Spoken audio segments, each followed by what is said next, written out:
ओम नमो भगवते वासुदेवाय।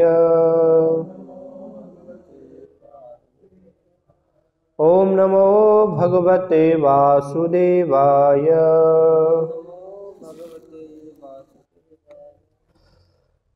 श्रीमद्भागवतम स्कंद 4 अध्याय 19 राजा पृथु के 100 अश्वमेध यज्ञ।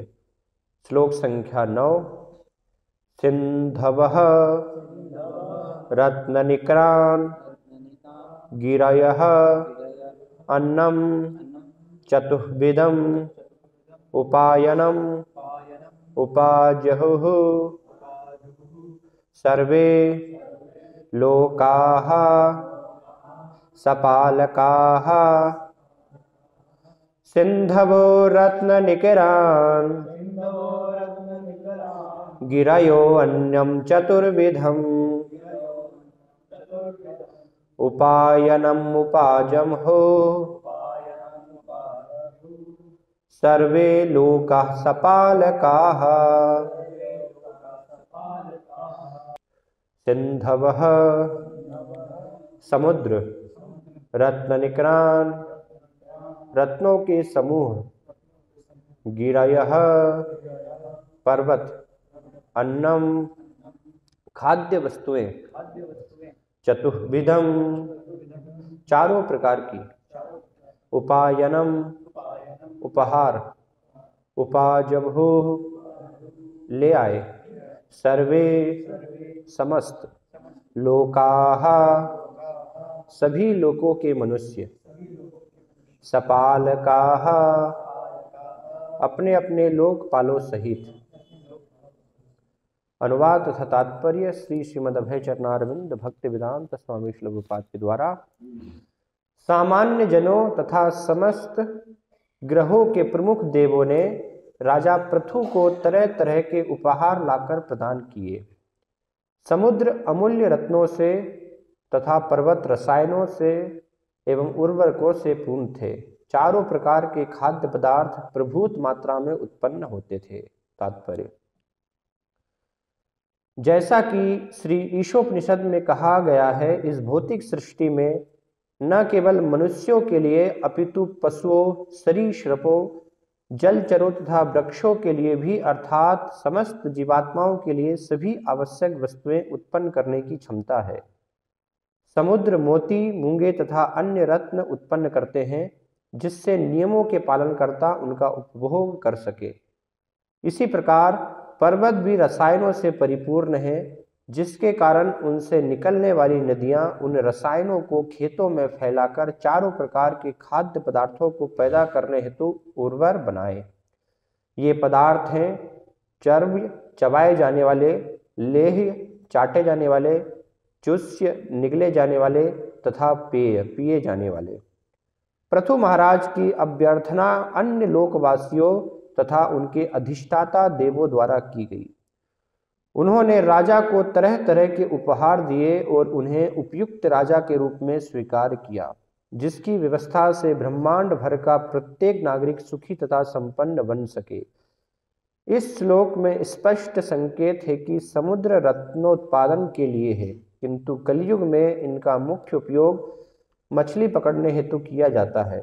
शूद्रों तथा निर्धन मनुष्यों को मछली पकड़ने दिया जाता था, किंतु उच्च वर्ग के लोग यथा क्षत्रिय तथा वैश्य मोती, मूंगे तथा रत्न एकत्र किया करते थे।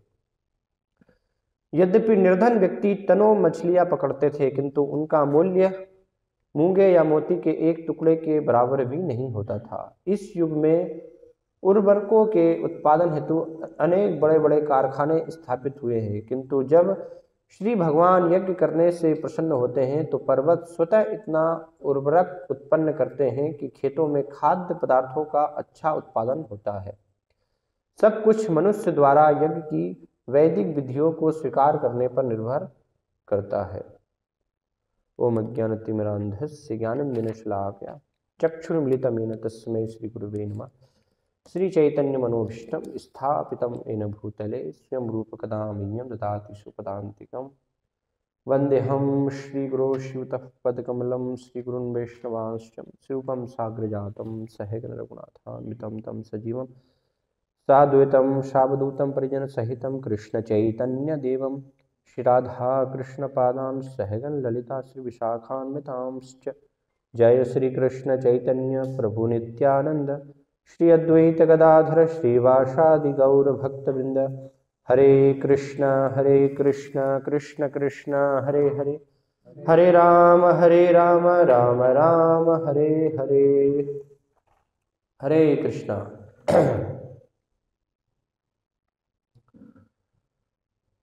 अलग अलग लोकों के सभी लोकपाल, वहाँ के जो अधिष्ठाता देव हैं, अभी हम देख रहे हैं कि पृथु महाराज जो यज्ञ संपन्न कर रहे हैं, उन्होंने शुरुआत की है 100 अश्वमेध यज्ञ संपन्न करने के लिए जो व्रत लिया है। तो उसके फलस्वरूप सभी लोकों के, सारे ब्रह्मांड में जितने भी अनेक अलग लोक हैं, उन सभी लोगों के अधिष्ठाता देव, हर एक लोक का क्या होता है, एक अधिष्ठाता देव होता है। प्रभुपाद एक प्रवचन में बताते हैं कि कोई भी लोक खाली नहीं है ना। ऐसा नहीं है कि कोई खाली है और हम वहाँ पर चले जाएंगे।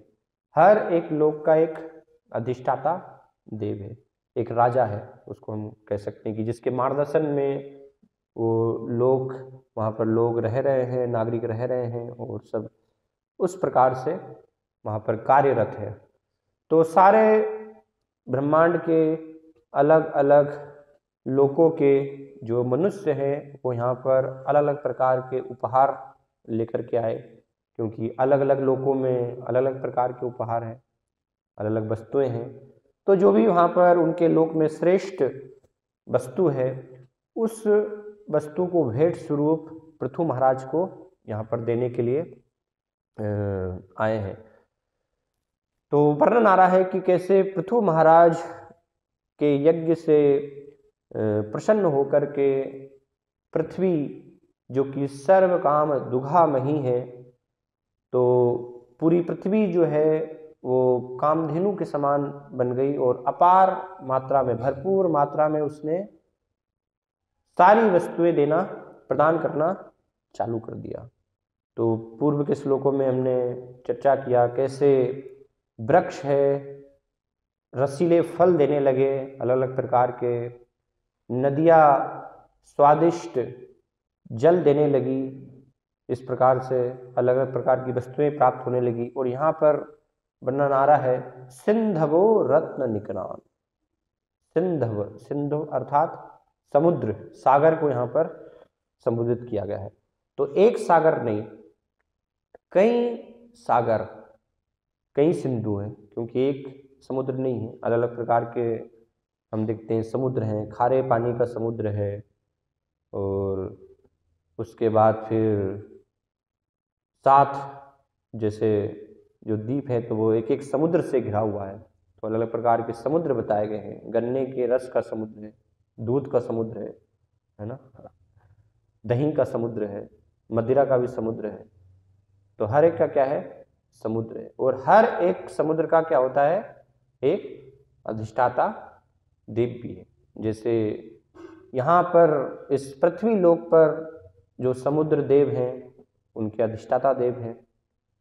तो रामायण में वर्णन आता है कि जब भगवान राम ने मार्ग मांगा समुद्र देव से, तो 3 दिन तक भगवान राम जो है समुद्र के तट पर खड़े रहे और मार्ग देने की प्रतीक्षा करते रहे। लेकिन जब समुद्र देव नहीं आए, तो फिर भगवान राम जो है क्रोधित हुए, तो फिर अनेक प्रकार के उपहार लेकर के समुद्र देव प्रकट होते हैं।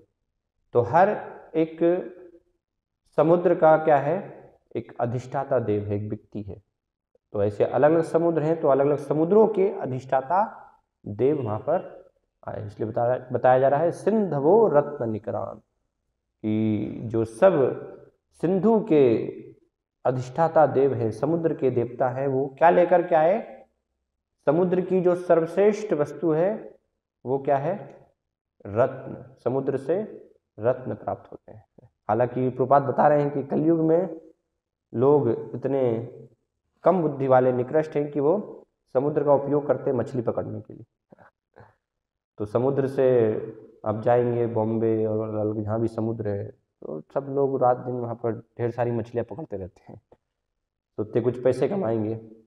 तो ये कम बुद्धि वाले लोगों का कार्य है, क्योंकि कितनी भी आप मछलियाँ पकड़ ले उसका क्या मूल्य है। अगर आपने एक रत्न प्राप्त कर लिया तो प्रभात बता रहे लाखों टन मछलियाँ पकड़ के भी वो एक रत्न जो है उसकी बराबरी उससे नहीं हो पाएगी। हालांकि बहुत सारे गोताखोर जो है बहुत अंदर तक समुद्र में जाते हैं, गोता लगाते हैं और रत्न प्राप्त करने का प्रयास करते हैं, और कुछ सफल भी जाते हैं।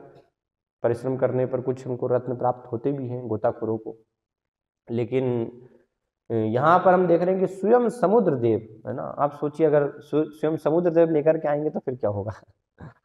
तो समुद्र देव ही देने के लिए आए यहाँ पर। तो क्या देने के लिए आए? रत्न निक्रान, अर्थात रत्नों के समूह लेकर के आए, ढेर के ढेर लेकर के आए, है ना।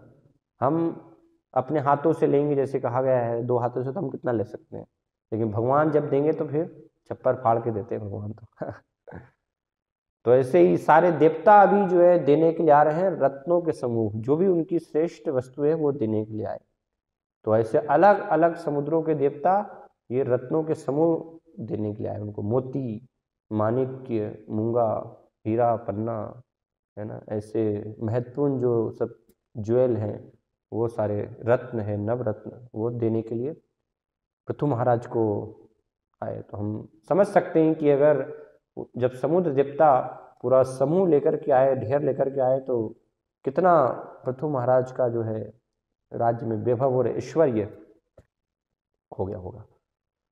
तो इस प्रकार से सिंधवो रत्न निक्रान कि सारे जो सिंधु समुद्र के देवता हैं वो सब रत्न लेकर के आए। रत्न की प्राप्ति भरपूर मात्रा में उनको रत्न प्राप्त हो रहे हैं। इसलिए हम देखते हैं कि वैदिक संस्कृति में एक सामान्य जो स्त्रियां होती थी तो वो भी अपने पैरों में रत्न पहनती थी। आजकल तो लोगों को स्वर्ण भी नसीब नहीं होता है। सोने के भी बहुत अधिक भाव है, रेट है, तो लोगों के लिए सोना खरीदना भी बहुत मुश्किल है। लेकिन ये पूरे समुद्र के सब देवता प्रसन्न थे तो सबको वो देते थे भरपूर मात्रा में। तो इसलिए हर व्यक्ति के पास क्या होता था, ये सारी वस्तुएं होती थी।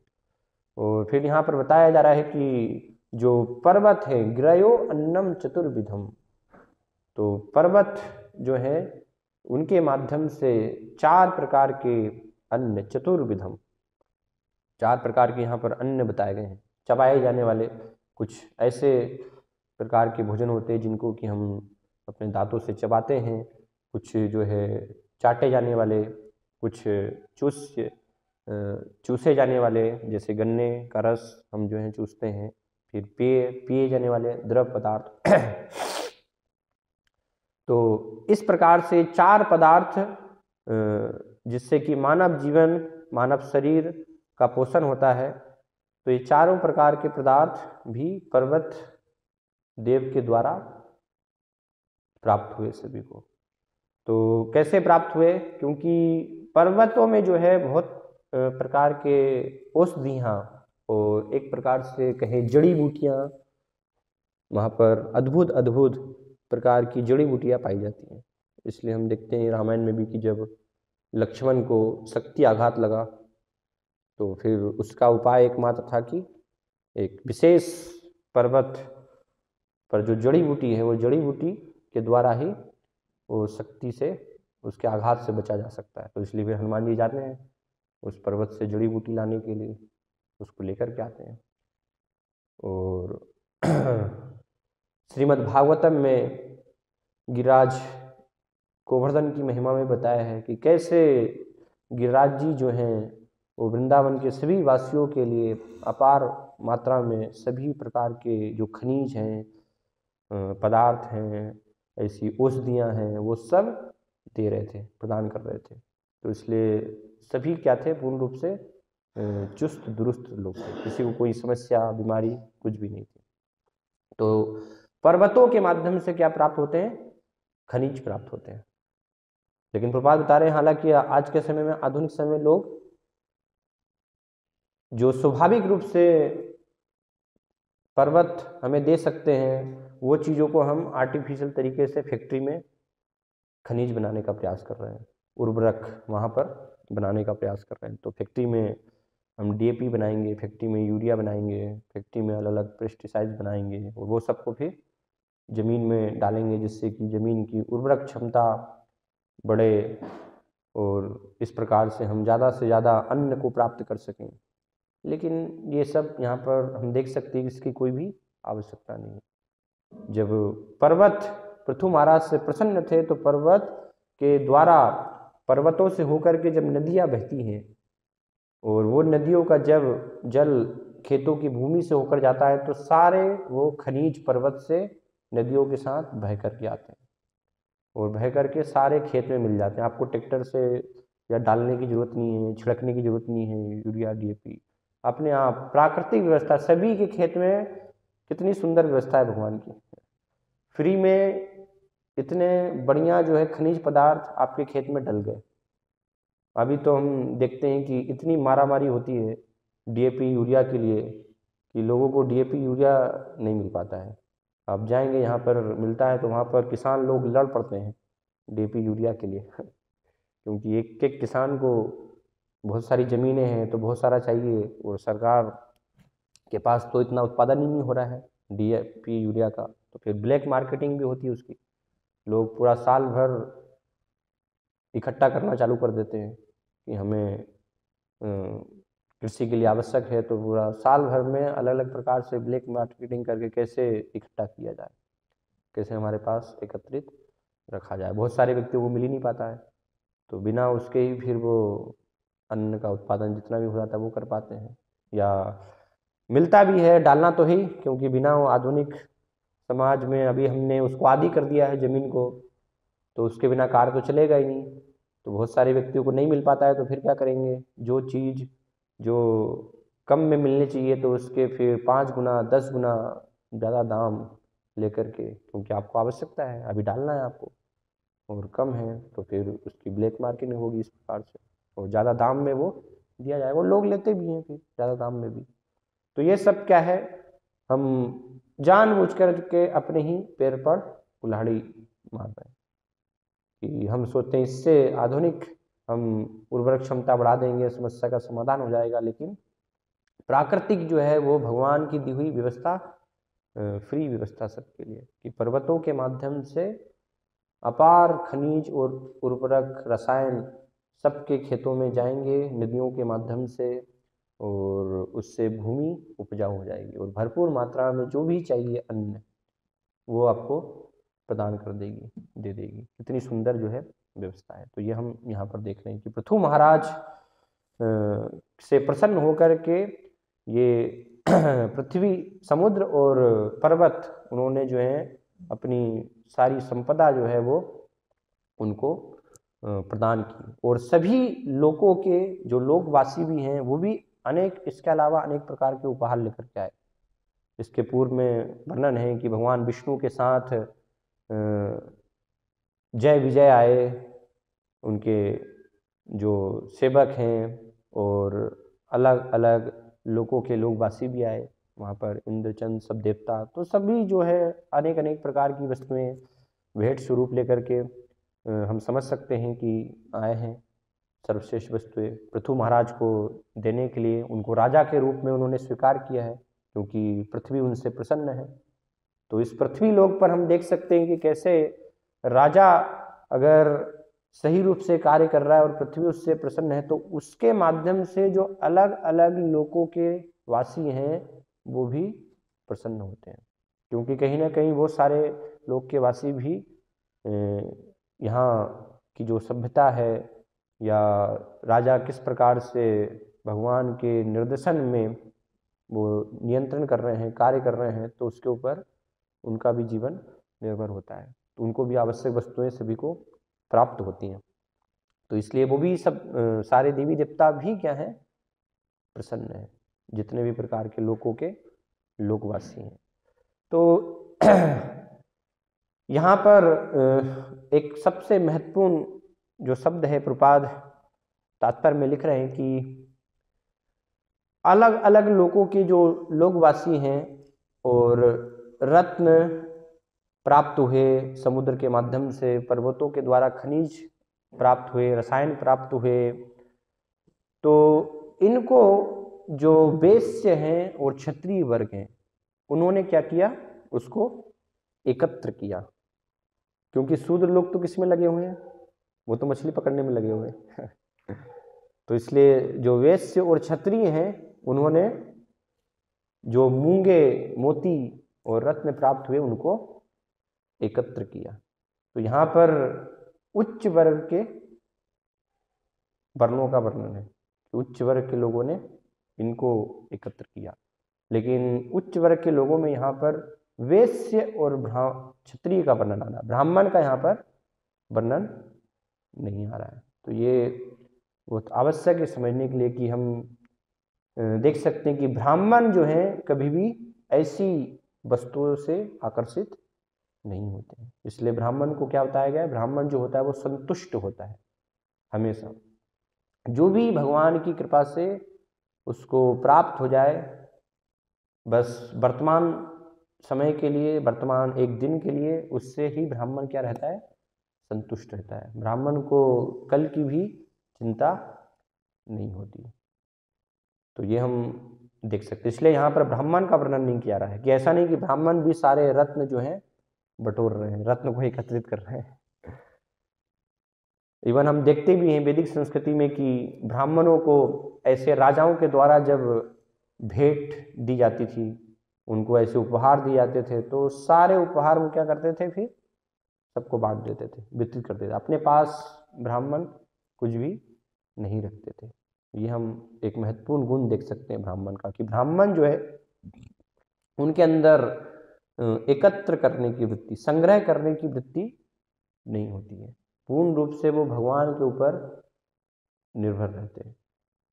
तो एक ब्राह्मण थे, तो उनके पास कुछ व्यक्ति आए उनको भेंट देने के लिए कि हम आपको भेंट देना चाहते हैं। उन्होंने पूछा ब्राह्मणी से कुछ चाहिए क्या, तो उन्होंने बताया नहीं, आज की तो व्यवस्था हो चुकी है अभी हमारी। तो उन्होंने कहा नहीं हमें तो नहीं चाहिए। तो जो भेंट देने वाले थे उन्होंने कहा ठीक है रख लीजिए, शाम को काम आएंगे। बोले नहीं, शाम के लिए भी है हमारे पास, शाम के लिए भी नहीं चाहिए। तो बोले कल के लिए, बोले कल का कल देखेंगे है ना। तो इस प्रकार से जो जितने समय के लिए बस आवश्यक है उतना ही वो स्वीकार करते हैं, और अधिक संग्रह करना वो उनका गुण नहीं होता है। क्योंकि हमेशा ज्ञान में क्या रहते हैं, स्थित रहते हैं। उन्हें पता है कि ये सब क्या है, क्षणिक है। तो संसार में सब क्षणिक वस्तुओं को हम संग्रह करके क्या करेंगे, है ना। अनित्य जगत में उनको हमेशा ये स्मरण रहता है कि ये जगत क्या है, अनित्य है। स्मरण नित्यम अनित्यतम, हमेशा ये वो स्मरण करते रहते हैं। और हम सोचते हैं कि ये शाश्वत है, हमेशा के लिए हम इन वस्तुओं को संग्रहित अपने पास में रख पाएंगे।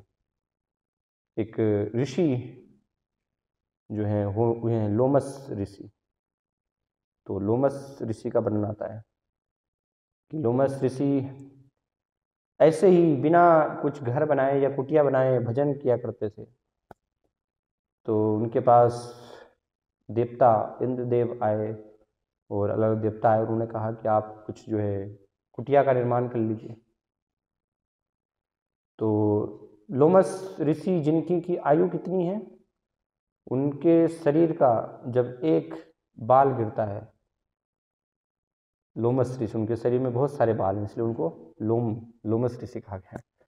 तो एक बाल जब गिरता है तो एक ब्रह्मा की मृत्यु होती है। एक ब्रह्मा का जीवन मतलब हम समझ सकते हैं ब्रह्मा का पूरे 100 वर्ष कितने होते हैं, एक ही दिन उनका जो 1000 चतुर्युग तो कितनी लंबी आयु है, इतना लंबा समय है। और एक बाल जब गिरेगा तो एक ब्रह्मा जो है मर जाते हैं, है ना।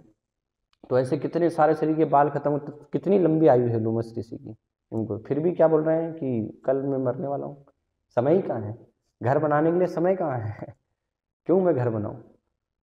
तो ये हम देख सकते, इतनी लंबी आयु के बाद भी कितने उनको समय की महत्वपूर्णता है कि ये समय का एक एक क्षण जो है भगवान की सेवा में लगाना है। और हमारे पास हमें कल का पता नहीं है और हम पूरी व्यवस्था ऐसे करते हैं कि जो ब्रह्मा जी भी नहीं कर पा रहे हैं। प्लानिंग ऐसी हमारी जो है होती है। तो इसलिए बुद्धिमान मनुष्य की क्या है, शिक्षा लेनी चाहिए। तो ब्राह्मण का ये कार्य, ब्राह्मण क्योंकि सतोगुण में होता है तो उसके अंदर ये ज्ञान का विकास होता है, तो इसलिए वो अनावश्यक वस्तु के पीछे वो भागता नहीं है। वो सार वास्तविक वस्तु क्या है ना, उसको वो समझ पाता है कि मुझे क्या ग्रहण करना चाहिए। सार और असार, ये दो चीज़ों में वो अंतर समझ पाता है। जो व्यक्ति शूद्र है, अज्ञानता में है, तो वो सब जो कोई काम की वस्तु नहीं है उनको संग्रहित करते जाते हैं, लेते जाते हैं, उससे अपने घर को भरते जाते हैं। लेकिन जो मुख्य सबसे अमूल्य वस्तु है, हीरा है, उसको लेने का प्रयास नहीं करते। लेकिन जो ज्ञान में है वो केवल बहुमूल्य रत्न, बहुमूल्य वस्तु जो है ना, भगवान की भक्ति, मनुष्य जीवन का जो परम लक्ष्य है, उसको केवल प्राप्त करने के लिए प्रयास करते हैं। जो सब संसार में असार चीज़ हैं उनको ग्रहण करने के लिए वो प्रयासरत नहीं रहते। इसलिए प्रहलाद महाराज भी बताते हैं कि तत्प्रयासो न कर्तव्यम यतः आयुर्व्ययम, कि जिससे कि हमारी पूरी आयु जो है व्यय हो जाए, उसके लिए हमें प्रयासरत नहीं रहना चाहिए। आयु तो व्यय हो रही है तो प्रयास होना चाहिए, किसके लिए, कृष्ण भावनामृत को बढ़ाने के लिए, कृष्ण भाव में प्रगति करने के लिए। तो इस प्रकार से हम समझ सकते हैं। तो इसलिए ब्राह्मण कभी भी क्या है, संग्रह नहीं करता, उसके अंदर संग्रह करने की वृत्ति नहीं होती। वो संतुष्ट, जो भी भगवान की कृपा से मिल जाए उसको भगवान की सेवा में लगाएंगे और उसमें संतुष्ट रहेंगे, भगवान का भजन करेंगे। अधिक संग्रह करने से क्योंकि लोभ अंदर आ जाएगा, लोभ, काम, इच्छा, वो सब अनर्थ हमारे अंदर आने लगते हैं। इसलिए यहाँ पर बताया कि जो वैश्य हैं और क्षत्रिय हैं, क्योंकि वैश्य और क्षत्रिय उनके अंदर क्या होता है कि मिक्स गुण होते हैं, रजोगुण तमोगुण, ये गुण होते हैं। तो ये गुण इच्छाओं को बढ़ाते हैं, इसलिए उनके अंदर संग्रह कुछ करने की प्रवृत्ति होती है। तो इसलिए यहाँ पर बताया कि ऐसे जो रत्न भी जब प्राप्त हुए, सारे समुद्र के देवता वो समूह भी लेकर के आए, तो उनको भी ब्राह्मणों ने नहीं लिया। उनको किन्नों ने लिया, उनको वैश्य और क्षत्रिय लोगों ने प्राप्त किया। और देखते भी हैं वैदिक संस्कृति में कि जब ब्राह्मण किसी क्षत्रिय के यहाँ पर जाता था तो ऐसे क्षत्रिय के द्वारा जो है उनका स्वागत किया जाता था, क्योंकि उनके पास तो सब रत्न थे इस प्रकार से। तो सोने की थाली में उनको जो है दिया जाता था भोजन, स्वर्ण की थाली में। और बाद में ऐसा नहीं कि वो थाली कोई वापस ले ली जाती थी ब्राह्मण अपने साथ लेकर के जाते थे। तो ऐसा नहीं कि हाँ ब्राह्मण अब ले गया तो घर में ले जाएगा सोने की थाली। ब्राह्मण क्या करेगा, उसको क्या थाली की आवश्यकता। ब्राह्मण की संपत्ति जो है वो केवल एक कमंडलू होती है बस हाथ में, बस उसके ज़्यादा वजन ब्राह्मण रखना नहीं चाहते वो, इसलिए कुछ भी एक्स्ट्रा चीज़ें वो लेकर के नहीं चलते। तो बाहर ले जा करके थाली को फिर क्या करते थे, किसको देंगे, दूसरे को किसी को भी देंगे। तो इसलिए वो ऐसे ही फिर रास्ते में उसको डाल देते थे, पटक देते थे। इसलिए हम देखते हैं कि जब अर्जुन को बोला युधिष्ठिर महाराज ने कि अश्वमेध यज्ञ करने के लिए धन की कमी, जाओ धन लेके आओ, तो अर्जुन गए, भ्रमण किया उन्होंने, वो देखा बहुत बड़ा स्वर्ण का जो है पहाड़, तो वो पूरा पहाड़ सोने का जब लेकर के आए, तो वो क्या था, वो सब ब्राह्मणों के द्वारा भोजन की हुई यही थालियाँ थी सोने की, वो सब ऐसे डालते जा रहे थे तो उससे पूरा एक पहाड़ बन गया स्वर्ण का इकट्ठा हो गया। तो इस प्रकार से हम देखते हैं कि ब्राह्मण हमेशा हर स्थिति में वो क्या थे, हम संतुष्ट होते हैं ब्राह्मण। कभी भी उनको भगवान ही एकमात्र उनकी संपत्ति है, भगवान के अलावा और उनको कोई भी दूसरी वस्तु नहीं चाहिए। वो उसको वास्तविक रत्न वो समझते हैं कि ये सबसे अमूल्य रत्न है, भगवान और भगवान की भक्ति। इसके अलावा जो भी है वो सब कुछ संसार में चीज व्यर्थ है। तो ये सारी चीज़ें प्राप्त हुई और वैश्य क्षत्रिय उन्होंने उनको एकत्रित किया। तो कैसे प्राप्त हुई, यहाँ पर बताया जा रहा है कि पृथु महाराज ने जो है 100 अश्वमेध यज्ञ किए। तो वो यज्ञ से प्रसन्न होकर के ये सारे लोगों के वासियों ने ये सारी वस्तुएं दी। तो प्रभुपाद समझा रहे हैं कि जो यज्ञ विधि है, यज्ञ विधि को अगर हम पालन करते हैं तो यज्ञ विधि के माध्यम से सब कुछ हमें प्राप्त होगा। जो भी आवश्यक है सारी वस्तुएं हमें प्राप्त होगी अगर हम सही रूप से उनका उपयोग करना जानते हैं। तो कोई पूछ सकता है कि वर्तमान में तो हमें प्राप्त नहीं हो रही है, तो क्यों? क्योंकि हमें प्राप्त भी हो जाएगी तो हम क्या करेंगे, उनका दुरुपयोग करेंगे। अगर जो गुणहीन व्यक्ति है, अयोग्य व्यक्ति है, अगर उसको दे दी जाए वस्तु कोई, तो वो क्या करेगा, उससे उल्टा ही जो है कुछ कार्य करेगा। जैसे कहा जाता है ना कि बंदर के हाथ में अगर उस तरह पकड़ा दिया जाए तो क्या करेगा किसी का गला ही काटेगा। तो इसलिए जो व्यक्ति सही रूप से सदुपयोग कर सकता है उसको वो वस्तु देनी चाहिए। तो देवता और सब उच्च लोक के वासी अभी जानते हैं कि ये अयोग्य व्यक्ति हैं, इनको अगर ऐसे रत्न दे देंगे, ऐसी शक्तियाँ सब दे देंगे तो क्या करेंगे, और उल्टा काम करेंगे और विनाश करेंगे, ये है ना, अभी भी विनाश कर रहे हैं। तो इसलिए फिर ऐसी वस्तुओं को वो क्या है, प्रदान नहीं करते। लेकिन अगर कोई योग्य व्यक्ति है और उसका सही रूप से सदुपयोग कर सकता है, सही सदुपयोग क्या है, वो सारी संपदा को भगवान की सेवा में लगाना। ईशावास्य मिदम सर्वम यत् किंचित जगत्ताम जगत। भगवान की सारी संपदा है भगवान की सेवा के लिए श्री ईशोपनिषद के अनुसार। तो उसको हम भगवान की सेवा में अगर लगाने के लिए कोई पूर्ण रूप से, तो भगवान सारी वस्तुएं प्रदान करेंगे।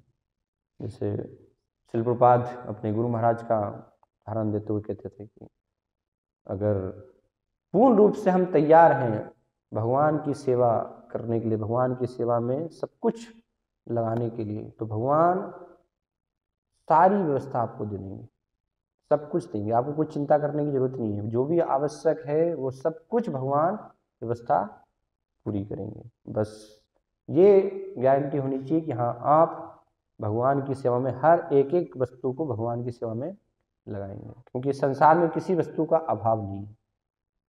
पूरा संसार क्या है, ये हर वस्तु से परिपूर्ण है। केवल अभाव है तो एकमात्र किसका है, भक्ति साधन महाराज बताते हैं, कृष्ण भावनामृत का। केवल कृष्ण भावनामृत की कमी है, बाकी और किसी चीज की भी कमी नहीं है। तो कृष्ण भावनामृत अगर आ जाएगा पूरा संसार में, तो ये संसार हर वस्तु से क्या हो जाएगा, परिपूर्ण हो जाएगा। वो अभाव जो है फिर चला जाएगा, कोई अभाव नहीं रह जाएगा। अभाव इसीलिए है क्योंकि कृष्ण भावनामृत में, जैसे प्रभुपाद बोलते हैं ना, सारे शून्य हैं। क्यों? क्योंकि शून्य के आगे एक नहीं है, कृष्ण नहीं है। एक लग जाएगा तो शून्य का, जो संसार शून्य है, वो सब अपना महत्व बढ़ जाएगा। तो इसलिए बस वो एक एकले ईश्वर कृष्ण है ना, उनको हमें स्वीकार करने की आवश्यकता है। तो इसलिए बताए यज्ञ हम जब करेंगे तो यज्ञ से सब प्रकार की चीजें भौतिक स्तर पर हमें भगवान को प्रसन्न करने के लिए जो भी आवश्यक है, और कृष्ण भाव में विकास के लिए सब कुछ भगवान हमें प्रदान करेंगे। किसी चीज का हमें अभाव की आवश्यकता नहीं होगी, क्योंकि ये विधि है संकीर्तन करने से, और सारी वस्तुएं सब कुछ हमें प्राप्त होगी। तो कलयुग में इसलिए जो यज्ञ विधि वो क्या है, संकीर्तन यज्ञ। संकीर्तन यज्ञ विधि बताई कल, कृष्ण वर्णम तुषा कृष्णम सांगोपांगास्त पार्श्वम यज्ञ संकीर्तन प्राय यजंती ही सुमेधस। तो जो सुमेधस अर्थात बुद्धिमान व्यक्ति हैं वो कलयुग में भगवान की आराधना कैसे करते हैं, संकीर्तन यज्ञ के माध्यम से। संकीर्तन यज्ञ के द्वारा उनके पार्षदों के साथ, ये एकमात्र इस वर्तमान समय में कलयुग में विधि है। क्योंकि कलयुग में अश्वमेध यज्ञ है, गौमेध यज्ञ है, अलग अलग प्रकार के जो यज्ञ हैं वो विधियां कलयुग में कारगर नहीं है। तो इसीलिए संकीर्तन यज्ञ बताया गया, विधि बताई गई। संकीर्तन यज्ञ अर्थात भगवान के नाम की कीर्ति यश गाना, भगवान के नाम है, भगवान के गुण है, भगवान के रूप उनकी लीलाएं, उन सब की कीर्ति का गान करना, तो उसको कहा गया संकीर्तन यज्ञ। तो ये संकीर्तन यज्ञ जब होगा तो सारे प्राणी, सब कोई जो है संतुष्ट होंगे, सबको अपनी अपनी आवश्यकताएं प्राप्त, किसी के अंदर भी काम, क्रोध, लोभ, कोई भी अनर्थ जो है नहीं रह जाएंगे। ये संकीर्तन यज्ञ का बहुत बड़ा महत्वपूर्ण लाभ बताया गया। इसलिए शास्त्रों में अलग अलग हम इसके प्रमाण देख सकते हैं, इसकी घटनाएं देख सकते हैं। श्रील प्रभुपाद अमेरिका गए पाश्चात्य जगत में, तो किस प्रकार के वहाँ पर लोग थे जिनसे कोई अपेक्षा आशा नहीं थी कि कृष्ण को स्वीकार करेंगे, लेकिन प्रभुपाद ने केवल कृष्ण का कीर्तन किया, संकीर्तन किया, और संकीर्तन से सारे जो ऐसे पाप कर्मों में डूबे हुए लोग थे, वो उनका जीवन भी परिवर्तित हो गया पूर्ण रूप से, उस कीर्तन को सुनने से, केवल श्रवण करने से।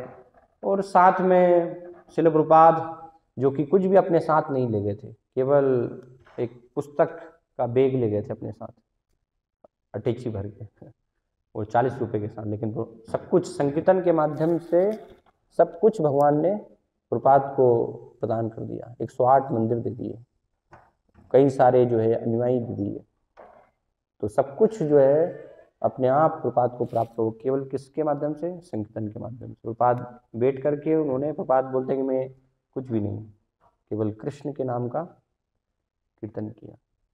तो ये इसलिए बताया गया कि कलयुग में परम विजयते श्री कृष्ण संकीर्तनम, श्री कृष्ण संकीर्तन की परम विजय हो।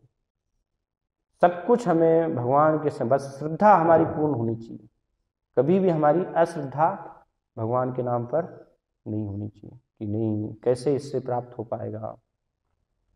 पूर्ण रूप से हम श्रद्धा के साथ संकीर्तन यज्ञ करते रहेंगे तो चैतन्य महाप्रभु की कृपा, सभी आचार्यों की कृपा, सब कुछ हमें जो भी आवश्यक है भगवान की सेवा के लिए, वो सब कुछ अपने आप से प्राप्त होगा। किसी भी चीज़ का अभाव नहीं रह पाएगा।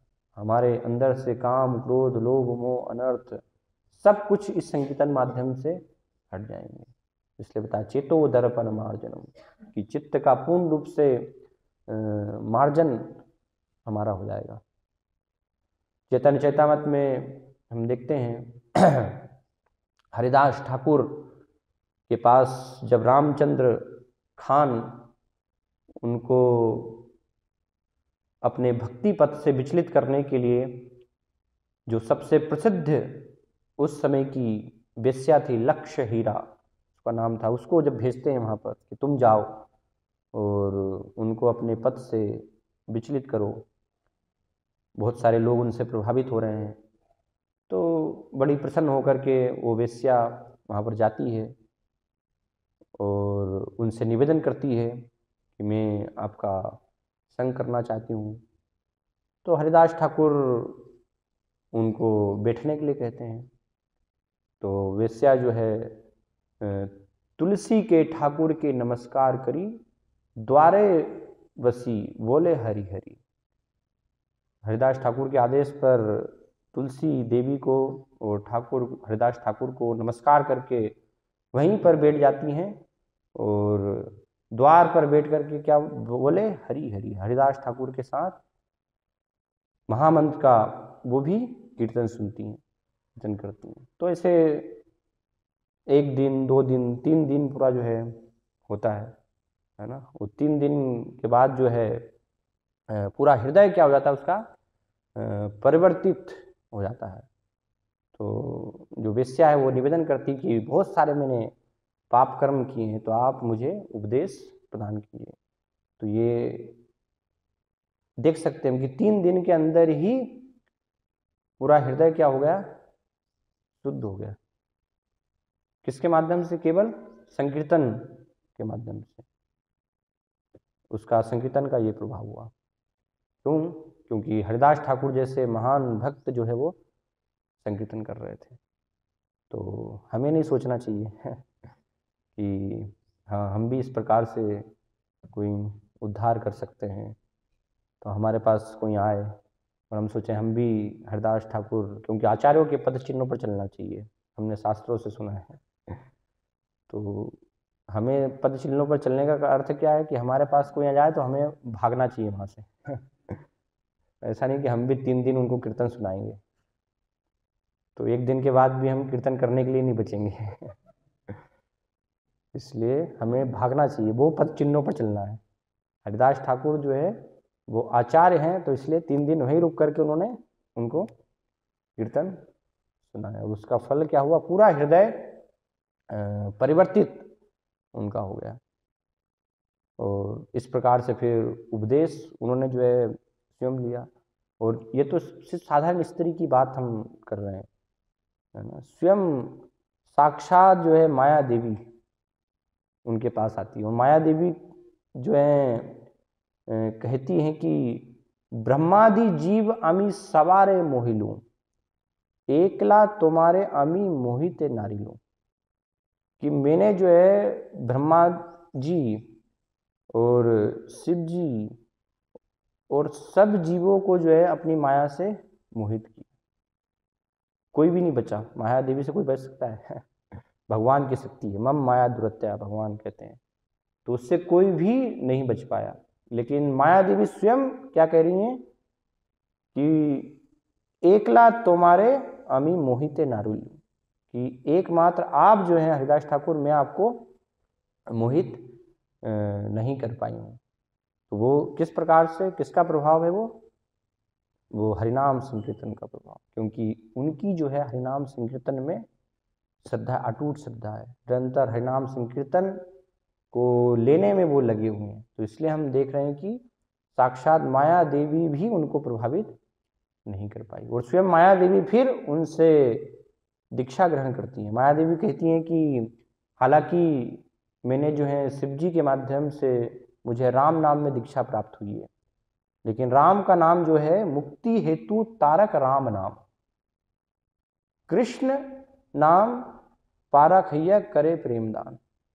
ये राम नाम जो है वो तो मुक्ति के लिए, वो शिव जी के माध्यम से मुझे प्राप्त हुआ है, लेकिन कृष्ण नाम पारखैया करे प्रेमदान, ये आप कृष्ण नाम में मुझे दीक्षा प्रदान कीजिए, जिससे कि कृष्ण प्रेम मुझे प्राप्त हो पाए। तो कृष्णदास कविराज गोस्वामी वर्णन करते हैं कि इसमें कोई आश्चर्य नहीं होना चाहिए।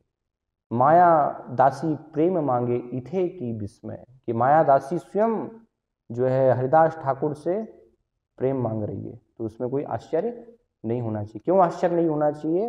क्योंकि कृष्णदास कविराज गोस्वामी कहते हैं, साधु कृपा नाम बिनु प्रेम न उपजय। साधु की कृपा और संकीर्तन यज्ञ के बिना प्रेम की उपज हृदय में नहीं हो सकती है, क्योंकि ये इस युग का युग धर्म है संकीर्तन करना। तो इसलिए निरंतर हमें जो है संकीर्तन यज्ञ करना चाहिए। हरिदास ठाकुर वेश्या को भी यही उपदेश देते हैं। जब वहाँ से 3 दिन के बाद चले जाते हैं तो उसको बोलते हैं कि प्रतिदिन आप क्या करो, हर दिन जो है तुलसी की सेवा करो, निरंतर कर तुलसी सेवन, तुलसी की सेवा करो और कृष्ण कीर्तन करो। तो उससे क्या हो जाएगा, सारी आपकी जो गंदगी है, सारे हृदय में अनर्थ, वो सब कुछ चले जाएंगे। और इस प्रकार से जब उसने किया हरिदास ठाकुर की बात को मान करके, तो कुछ ही समय के अंदर प्रसिद्ध हो गई। कहाँ तो वेश्या थी और कहाँ जो है प्रसिद्धा वैष्णवी है लोके देखी चमत्कार।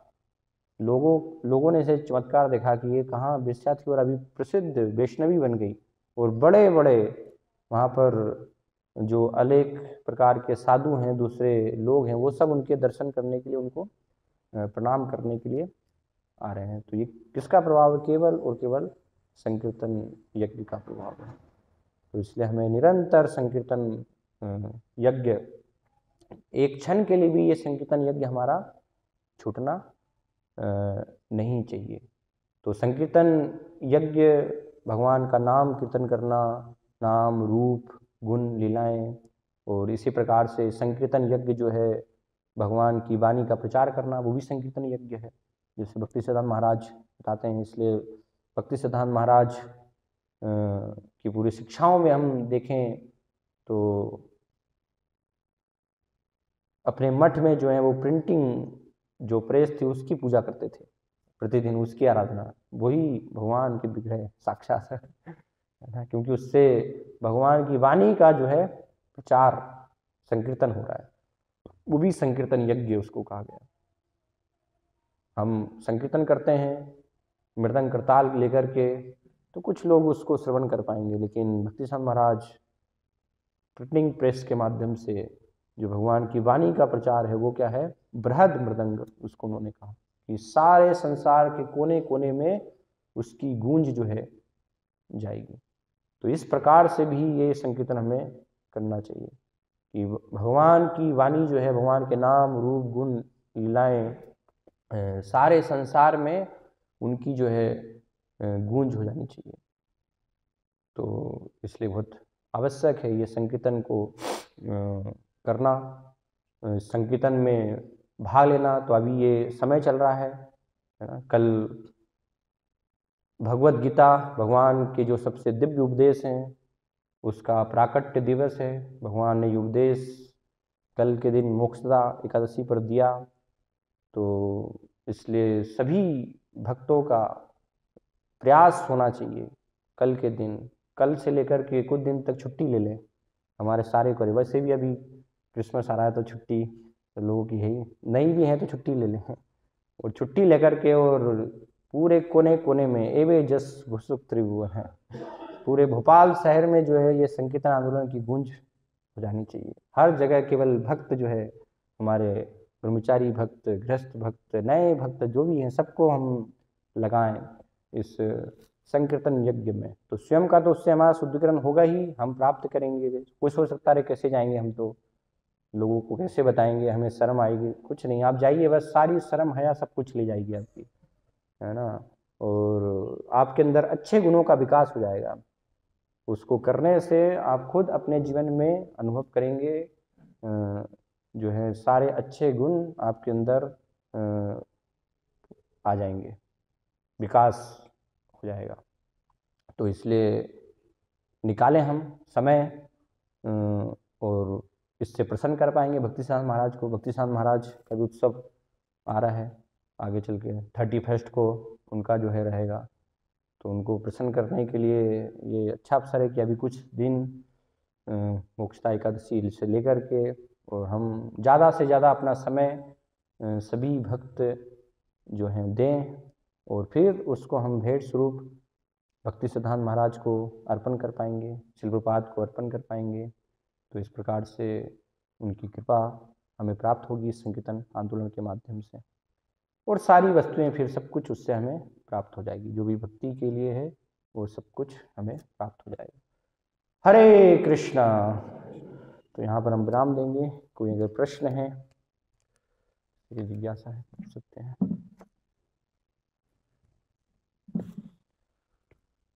यस। ब्राह्मणों को धन संग्रह नहीं करना चाहिए, तो हम क्या कहते हैं, हम मंदिर बनाते हैं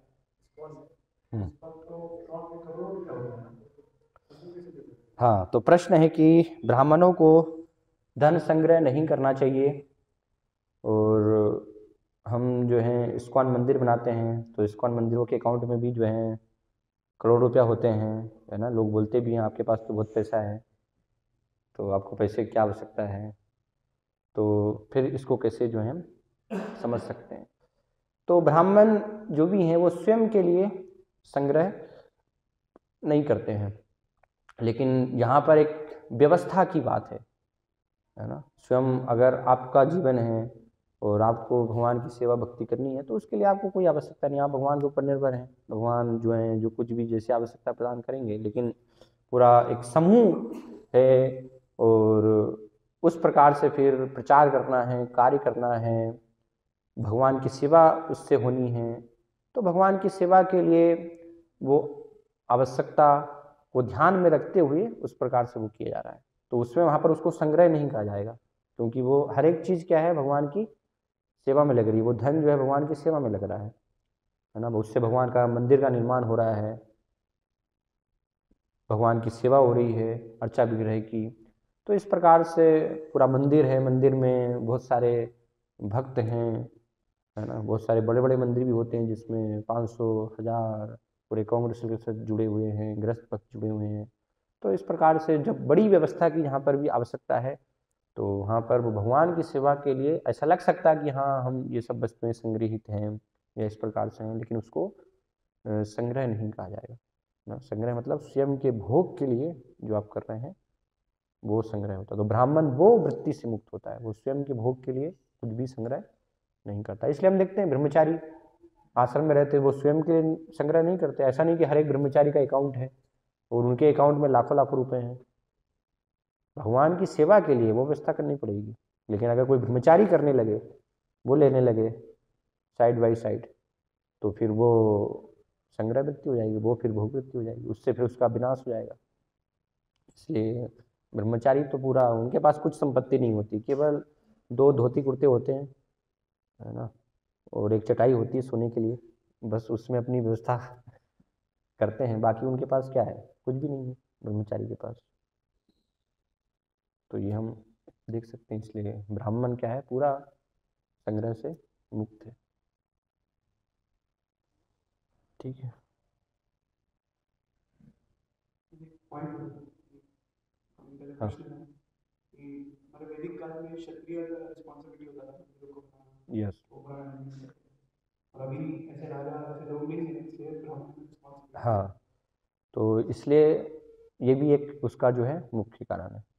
पहले क्षत्रिय जो राजा होते थे वो सारा जो है संग्रह, जैसे यहाँ पर आ रहा है कि राजा ने संग्रह रत्न किए, तो वो रत्न जो है सब भगवान की सेवा में दे देते थे। वो रत्नों को स्वयं नहीं पहनते थे। आज के समय में लोग स्वयं पहनते हैं, भगवान को पहनाते थे रत्न। भगवान के मंदिरों में भगवान के लिए सब ऐश्वर्य होता था। तो कलयुग में ऐसे कोई राजा नहीं है, तो हम अपेक्षा करेंगे हाँ राजा जो है वो आपके मंदिर बना देंगे। तो इसलिए फिर ब्राह्मणों को भगवान की सेवा के लिए वो व्यवस्था करनी पड़ती है।